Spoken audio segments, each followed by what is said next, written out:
Kerala management അസോസിയേഷന്റെ 43ാമത് വാർഷിക management കൺവെൻഷന് കൊച്ചിയിൽ തുടക്കമായി.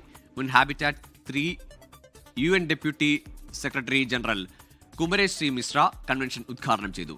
ക്ലേസിസ് ടെക്നോളജീസ് ചെയർമാനും മാനേജിംഗ് ഡയറക്ടറുമായ വിനോദ് തരകൻ രചിച്ച ഹാർമോണിയ എന്ന പുസ്തകത്തിന്റെ പ്രകാശനവും ചടങ്ങിൽ നടന്നു.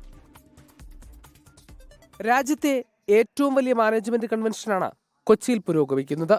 മാനേജ്മെന്റ്, സമ്പദ് വ്യവസ്ഥ, ആരോഗ്യം, ഇന്നൊവേഷൻ എന്നീ മേഖലകളിലെ മാറ്റങ്ങളെക്കുറിച്ചാണ് 2 ദിവസങ്ങളിലായുള്ള ചർച്ച.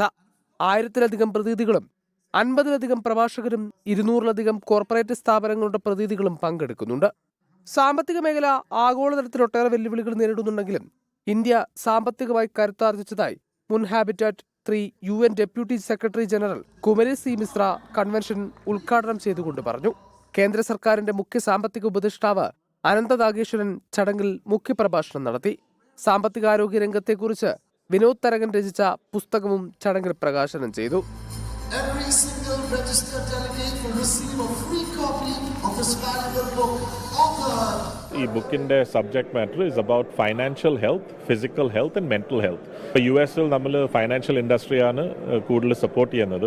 അപ്പോൾ അവിടെ നമ്മൾ പഠിച്ച കാര്യങ്ങൾ എങ്ങനെയാണ് പ്രാക്ടിക്കലായിട്ട് ഇത് ചെയ്യാൻ ഒക്കുന്നത് നമ്മൾ ഈ ബുക്ക് വഴി കമ്മ്യൂണിക്കേറ്റ് ചെയ്യാൻ നോക്കുവാണ്. മുൻ വിദേശകാര്യ സെക്രട്ടറി നിരുപമ റാവു, ആനന്ദ് കുൽക്കർണി കൂടാതെ സാമ്പത്തിക രംഗത്തെ പ്രമുഖരും ഇന്നത്തെ വിവിധ സെഷനുകളിൽ പങ്കെടുക്കും. 24 കൊച്ചി. ലോകത്തെവിടെയായാലും ഏത് സമയത്തും 24 വാർത്തകളും ഓഗ്മെന്റഡ് റിയാലിറ്റി പാക്കേജുകളും എക്സ്പ്ലെയിനറുകളും വിശദമായി കാണാൻ ഞങ്ങളുടെ YouTube ചാനൽ നിങ്ങൾക്ക് സബ്സ്ക്രൈബ് ചെയ്യാം.